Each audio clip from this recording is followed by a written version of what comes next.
बच्चों, मैं गुलाम नबी बायो मंत्रा में आपका स्वागत है। आज सप्रभाविता या कोडोमिनेंस को लेकर के हम लोग डिस्कशन करेंगे।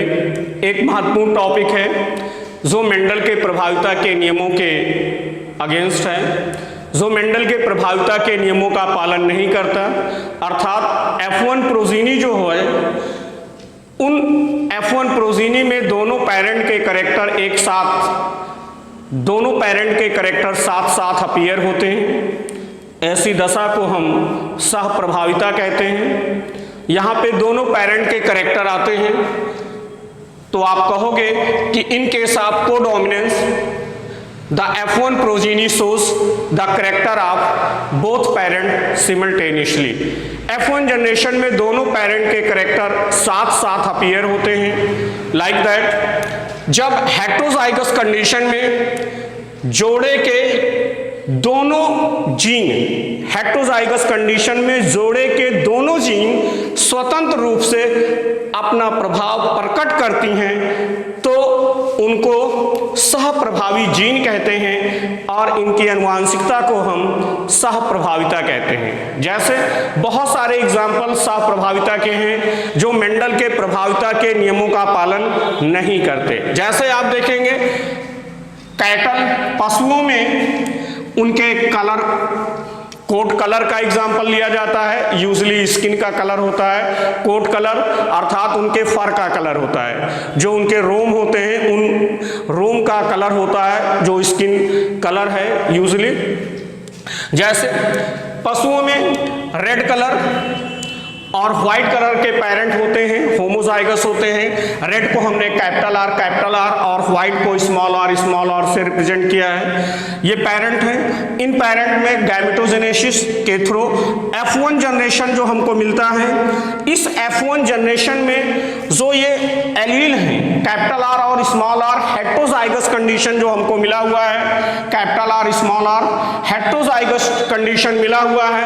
यहाँ दोनों एलील मीन्स कैपिटल आर और स्मॉल आर दोनों के लक्षण साथ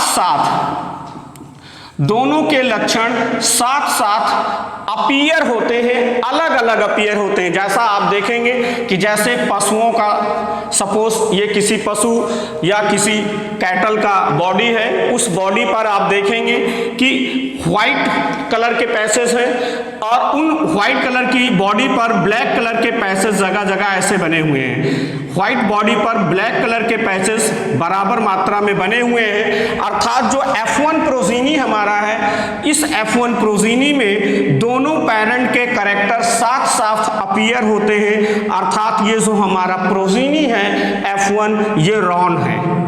F1 प्रोजीनी रॉन अर्थात चितकबरा होता है, चितकबरे रंग के होते हैं, अर्थात ब्लैक और व्हाइट कलर की उनकी बॉडी कोट कलर होता है। उनके बॉडी का coat colour black and white colour का अलग अलग पूरे बॉडी पर स्कैटर्ड होते हैं ये पैसेज। इस तरीके के जब लक्षण आते हैं तो ऐसे कैरेक्टर को हम रॉन बोलते हैं। ये कोडोमिनेंस का एक बेस्ट एग्जांपल है जो पशुओं के कोट कलर से रिलेटेड, अगर हम दो पेरेंट को ले रहे हैं, ब्लैक और व्हाइट के बीच क्रॉस कराते हैं तो F1 प्रोजीनी हमको रॉन मिलता है। रॉन में कैपिटल आर स्मॉल आर को डोमिनेट नहीं करता, अर्थात दोनों डोमिनेंट और रिसेसिव कैरेक्टर बराबर साथ साथ अपीयर होते हैं। इसी को हम सह प्रभाविता कहते हैं। दोनों कैरेक्टर पेरेंट के साथ साथ अपीयर होते हैं, इसी को हम सह प्रभाविता कहते हैं। आगे ध्यान देंगे, ये जो जीन हैं, जो ये एलील यहाँ पे हम देख रहे हैं कैपिटल आर और स्मॉल आर, ऐसे एलील को हम सहप्रभावी जीन कहते हैं और इनकी आनुवांशिकता को हम सहप्रभाविता बोलते हैं। अगर हम इन F1 प्रोजीनी में सेल्फिंग कराते हैं और सेल्फिंग के थ्रू F2 पीढ़ी निकालते हैं तो F2 पीढ़ी में हम एनालिसिस करते हैं। जो ये हमारा पुनेट स्क्वायर चार्ट है, इस पुनेट स्क्वायर चार्ट के अकॉर्डिंग हम देखते हैं गैमेटोजेनेसिस किया तो गैमेटोजेनेसिस में हमें 4 प्रकार के जीनोटाइप, यहाँ पे 4 प्रकार के जाइगोट हमको देखने को मिल रहे हैं, capital R capital R, capital R small R, capital R small R and small R small R. अब हम इनका फिनोटिपिक रेशियो देखते हैं तो एक पैरेंट, डोमिनेंट पैरेंट रेड, दूसरा दो सहप्रभावी लक्षण रॉन और वन रिसेसिव पैरेंट का करेक्टर व्हाइट, अर्थात फिनोटिपिक अनुपात इनका मिलता है 1:2:1 का अनुपात मिल रहा है। ठीक इसी तरीके से हमें जीनोटिपिक रेशियो भी मिल रहा है जो 1:2:1 के अनुपात में मिल रहा है, अर्थात in codominance both phenotypic as well as genotypic ratio are equal 1:1। F2 generation में पैरेंट करेक्टर दोनों अपीयर हो रहे हैं 1:1 के अनुपात में और दो करेक्टर हमें कोडोमिनेंस के मिल रहे हैं जो रॉन है। ऐसे इनहेरिटेंस को हम कोडोमिनेंस या सहप्रभाविता बोलते हैं। यह मेंडल के प्रभाविता के नियम के अगेंस्ट है। अब ध्यान देने की बात है यहाँ पे कि कोडोमिनेंस को हम एनालिसिस कैसे कर रहे हैं। In case of codominance F1 progeny shows the character of both parent, दोनों पैरेंट के करेक्टर F1 जनरेशन में आते हैं। F2 जनरेशन में सेल्फिंग के थ्रू उनके जीनोटिपिक और फिनोटिपिक रेशियो दोनों इक्वल मिलते हैं हमको। साथ ही जो रॉन कलर होता है वो उनके कोट का कलर होता है या स्किन का कलर होता है जिसमें ब्लैक और व्हाइट दोनों पैचेस इक्वली अपीयर होते हैं। इसे कोडोमिनेंस की कंडीशन कहा जाता है। कोडोमिनेंस की कंडीशन में in codominance both allele exist simultaneously और देयर इज नो ब्लेंडिंग। ध्यान रखने की महत्वपूर्ण बात है कि कोडोमिनेंस में ब्लेंडिंग नहीं होती, दोनों एलील साथ साथ अपीयर होते हैं। दूसरी चीज, in this type of inheritance where two allele are character are equally dominant, where two allele of character are equally dominant, जहां पे दोनों एलील बराबर मात्रा में डोमिनेंट होते हैं, इस तरीके की अनुवांशिकता को हम कोडोमिनेंस सहप्रभाविता कहते हैं। दूसरे भी बहुत सारे महत्वपूर्ण एग्जाम्पल हमारे पास कोडोमिनेंस के मिलते हैं जिनमें AB ब्लड ग्रुप, यूजली आपको पता है कि ह्यूमन ब्लड ग्रुप भी कोडोमिनेंस से ही रिलेटेड है। एक बेस्ट एग्जांपल है कोडोमिनेंस AB ब्लड ग्रुप। हमें पता है कि AB ब्लड ग्रुप में दोनों जीन जैसे IA एंड IB दोनों डोमिनेंट कंडीशन में होते हैं। IA A एंटीजन को डेवलप करता है और IB B एंटीजन को डेवलप करता है जिससे A ब्लड ग्रुप और B ब्लड ग्रुप डेवलप होते हैं। लेकिन ऐसे लोग, ऐसे मनुष्य जिनके अंदर IA एंड IB जीनोटाइप होते हैं, उनके अंदर ये दोनों जीनोटाइप एक साथ अपीयर होते हैं। इस कारण ऐसे लोगों का ब्लड ग्रुप AB होता है। AB ब्लड ग्रुप कोडोमिनेंस का एक बेस्ट एग्जांपल है ह्यूमन बीइंग के अंदर।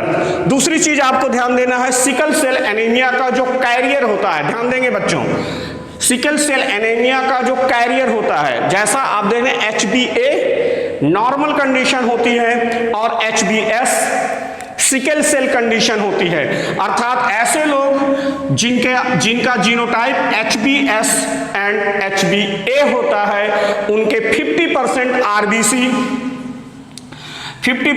RBC नॉर्मल होते हैं और 50% RBC सिकल सेल होते हैं, सिकल सेल कंडीशन में होते हैं, अर्थात दोनों जीनोटाइप का जो इफेक्ट है उस पर्सन के अंदर बराबर मात्रा में आता है। इसलिए जो सिकल सेल एनीमिया के कैरियर लोग होते हैं वो कोडोमिनेंस को रिप्रेजेंट करते हैं। इसी तरीके से AB ब्लड ग्रुप ह्यूमन का कोडोमिनेंस को रिप्रेजेंट करता है। साथ ही पशुओं में कोट कलर या स्किन कलर भी कोडोमिनेंस को रिप्रेजेंट करते हैं। ध्यान देने की बात है कि कोडोमिनेंस होता क्या है, तो आप जानोगे कि जब हेटेरोजाइगस कंडीशन में, यहां से आप देखेंगे capital R small r, heterozygous condition में जोड़े के दोनों जीन स्वतंत्र रूप से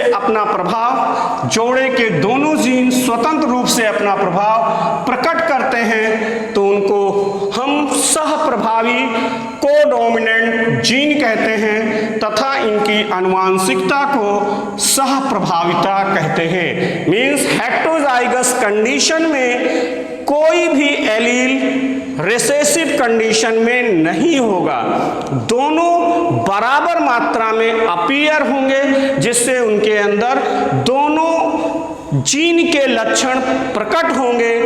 इस तरीके की दशा को सहप्रभाविता कहते हैं। तो उम्मीद करते हैं आपको सहप्रभाविता समझ में आया होगा। अगर आपको सहप्रभाविता क्लियर हो गया है तो आप वीडियो को लाइक करिए, शेयर करिए, सब्सक्राइब करिए और अगले वीडियो में ही एनसीईआरटी से रिलेटेड सहप्रभाविता में मल्टीपल एलील को लेकर के हम आपके लिए आ रहे हैं, जिसमें हम ह्यूमन ब्लड ग्रुप से ही रिलेटेड मल्टीपल एलील को लार्ज स्केल पे अच्छे स्तर पर इसको रिप्रेजेंट करेंगे। Okay, thanks to all.